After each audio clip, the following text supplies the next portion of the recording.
you read the formal agenda, but I saw that I should be the chairman of this meeting, and I decided that I will not. I decided that I will not because I don't pretend to be able to chair this committee. It is beyond my capabilities, and so Arik found himself, in the position of a chairman. So thank you very much, Arik, and thank you, Gidon, for bringing all of these people together and for giving us the opportunity to present our views. And not all of you knows exactly who I am, but I'll tell you who I am not. I'm not a father. I'm not a professional. And I'm just a volunteer as the chairman of Akkim. And what I'm going to present is my personal point of view, which is, I believe, at least I hope, will be the view of Akkim in addition to what Sigal, I hope, presented already. I was late, so I couldn't hear it.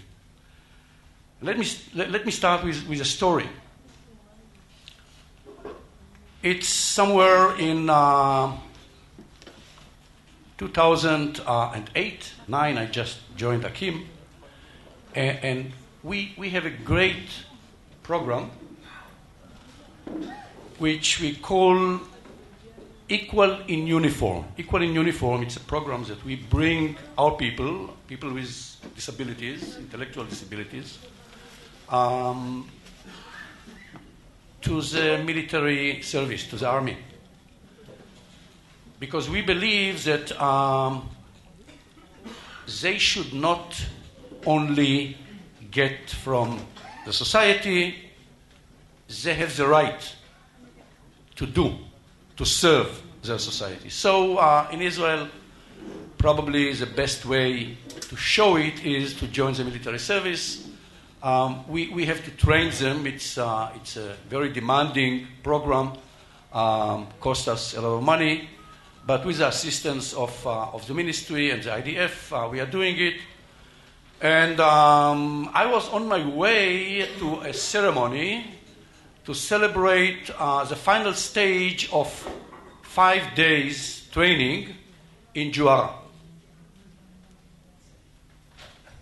It's okay? Yes. Okay. So Juara is not far from here. It's a small military camp. And I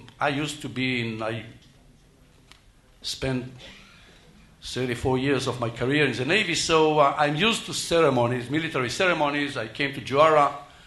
This ceremony was very unique. We had about 21 or 22 people. They stood in the front of the rest of the soldiers, and the rest of the soldiers, the other soldiers, stood behind. And the ceremony was so unique because of our people and because of the families. You have to understand, for the families, it was a dream. To see their children entering the military service was something beyond their expectations. And some of them cried. There was a woman who adopted her child. He was born with disabilities, so he was left in the hospital. And she was a new immigrant from America. She decided to adopt this daughter. She adopted her. After 5 years, she left to California. And when the girl, the woman, young woman, when she was 16 or 17 years old, she came back as a new immigrant because her dream was that her child, the daughter, will join the military service. So after 3-4 years, she is standing there and she see her child, her daughter, finishing this very small 5 days of training, and she was crying. And it was very, very emotional ceremony. But after the ceremony, like, in the military service, the staff, they had what they call debriefing, to summarize what they learned and for the lessons for the next time. So I met the staff, about 15 people, Israeli youngsters. For the first time in their life, they met people with intellectual disabilities. They are living in Israel 20 years. This was the first time when they met our people. But I remember what the young officer, a young woman, a lieutenant, what she told me. She told me, first of all, it was the first time when I met your people. Second, I felt for the first time after 3 years in the military service that I'm doing something important and good for our society, for my society. She said, finally, I feel like a Zionist. And third, she said, like a joke, but she meant it. She said, look, Ami, I have a request. I asked, what is the request? She said, usually, during these 2 weeks, we have many other youngsters coming from very, very difficult neighborhoods. Many of them from criminal records, because they have to be trained before they join the military service. Usually, it is a very tough week. Every time when they come, they break everything. This time, something very strange happened. They came 2 hours after your people. And when they left the buses, entering the dining room to be briefed, they met your people. And since this moment, they felt like responsible to your people. And their behavior is totally different from what we saw last years. So my request is, leave your people for next week, because we are afraid that the moment that your people will leave, well, we shall see the usual behavior. I'm saying it because for me, it was a very, very important lesson. And the lesson was, I'm not sure I know what we are doing for our people. Some of them, yes, some of them, they know how to speak. We understand them. It is very easy to see when they are happy, when they are sad. But many of them, we do not understand them. So when we do something, when we remove them from our homes to the community, to an institution, to schools, to many other places, we want to believe that we are doing what should be done. But we are not sure. We have many doubts. We know what we are doing for the rest of our society. Because the lessons that I learned was, what is the lessons that our people are teaching the Israeli society when they meet? Israeli society is a great society, but we are not a perfect society. The idea of diversity as a virtue is not something that many Israelis understand. When you say it in Canada, when you say it in America, it is obvious. Okay, I want to believe that somewhere in a different planet, people understand it. But I have to admit that in Israel, we have a long way to go in order to accept the notion that diversity is a virtue. The more different we are, it is more interesting to meet people, to hear different ideas. And our people, when they meet what we used to say normative people, they are becoming better people. And this is a lesson that I learned during this event. As I said, I'm the chairman of Akkim as a volunteer. I'm not a professional, and personally, I'm living, and I believe that we in Akim are living within the tension between the people who know exactly what should be done. We do not. Between the people who are fighting for rights, between the people who are fighting for justice, and between the people who just see their children. We see the people. We are not sure what is just and what is not.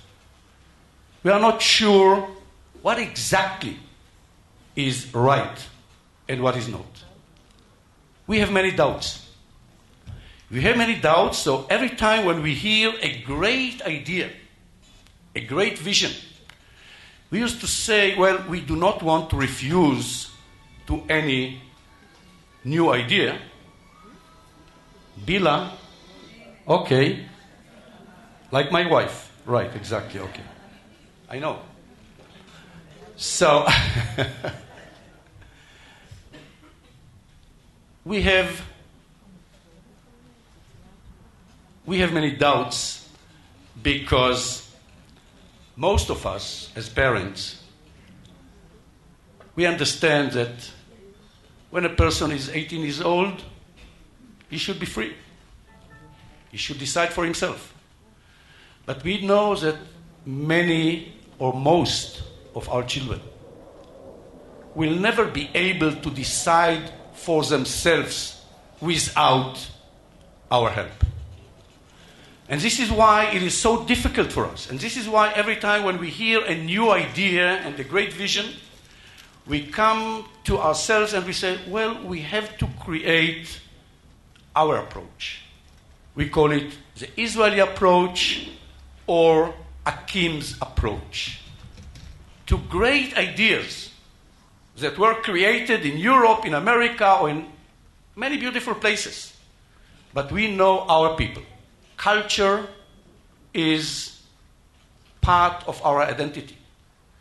And we know that we are parents, we are guardians, and we want them to get something which is between what we believe they should have and what we used to think that they would like to have.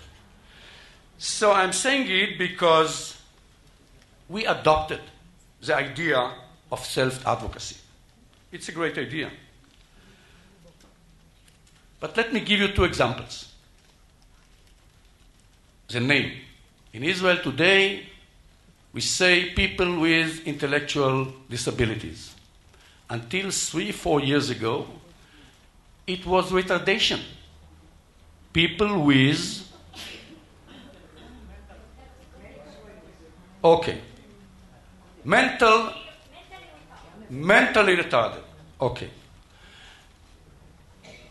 Now the minister and the people from the ministry came to us years ago and they said, look, we are behind the world. We have to change the name. And they understood that they cannot do it without the families. So they came to Akim and they said, we have to change the name. And we, the parents, the organization, we were against it. I was a new chairman and I asked our people, why are we against it? They said, look, first of all, after so many years, we do not want to believe that by changing the name, we shall change the reality. It's nonsense. Second, they said, we do not want to hide our people. They said, they are retarded. So we want them to be open and we want the people to understand and then to behave the way they should. Finally, we came to them and we said, let's ask our people. And I believe, I don't remember, 97% of support? Okay, 99. Sigal correct me, 99% of support among our people, the intellectually disabled people. They said, we do not want to be named as retarded. We want you to change the name. And only then we accepted the idea and we came back to the ministry and with cooperation, it was a joint venture. The name was picked was, of course, intellectually disabled people. And we are proud of it. We are proud of the process because it was them who decided on the name. We took it forward, of course, and today I'm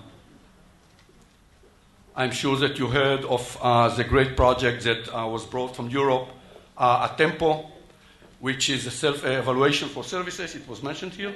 Okay. Oh, okay. It's, I don't have enough time. I'm running out of time. Anyhow, so we train our people with, of course, the people from the ministry to self-evaluate the services that they are getting instead of us or somebody else that will decide for them whether the services that they are getting are good or bad. It is a very, very challenging project, and hopefully in 1, 2, 3 years we shall see it all around the country. And in our case, they participate in election. In our branches, we have 67 branches all over the country, so our people participate in elections for the management of every branch. In several managements, we have even representatives of intellectually disabled people in the management of the branch, and we have representatives in all our housing facilities, representatives of the people that represent the people who are living in these places. So we are within the process of them presenting themselves, and we know that finally this is the future. So the tendency is very clear. Still, the process should be controlled. We are doing many mistakes. We saw in several cases of elections, for example. They are very normal when they enter politics. They know how to manipulate. They know how to play because they want to be elected. So they play, they behave like a normal politician. Ask me, I was there. So we have to be very careful, on one hand, to give them the chance of self-presentation. On the other hand, to be very, very aware to some of the dangers that are ahead of us when we are taking this kind of approach. We feel, and if we have doubts, Sigal explained us that our people should go to live in the community. It is obvious. But I remind myself that we approached the Supreme Court against the minister, our minister, when he decided to close an institution. Because it was a case in which we asked only one. By the way, it was an institution that should be closed. It was managed horribly. It was the right decision. But we had a different question. There are 80 or 90 people living there. What will happen to them? We shall close the institution. We shall feel great because this institution should be closed. But for them, this is their home, where they are going to live. And the moment that we understood that we do not see exactly where every person from this institution will live on the day after, we were against it, and we approached the court, and the court accepted our view, and this institution is still open, was improved, of course, and I'm saying it because finally we have to remember that when we create a better society for our people, the people who are paying the price are not us, them. And let me finish by one anecdote. The NIMBY phenomenon. Each of us saw it more than once, last year and the years before. We had an incident. We had a case in an apartment. We bought an apartment, or we hired an apartment in Hulon. And the people who are living in this house, they told us, we do not want your people to live in our neighborhood.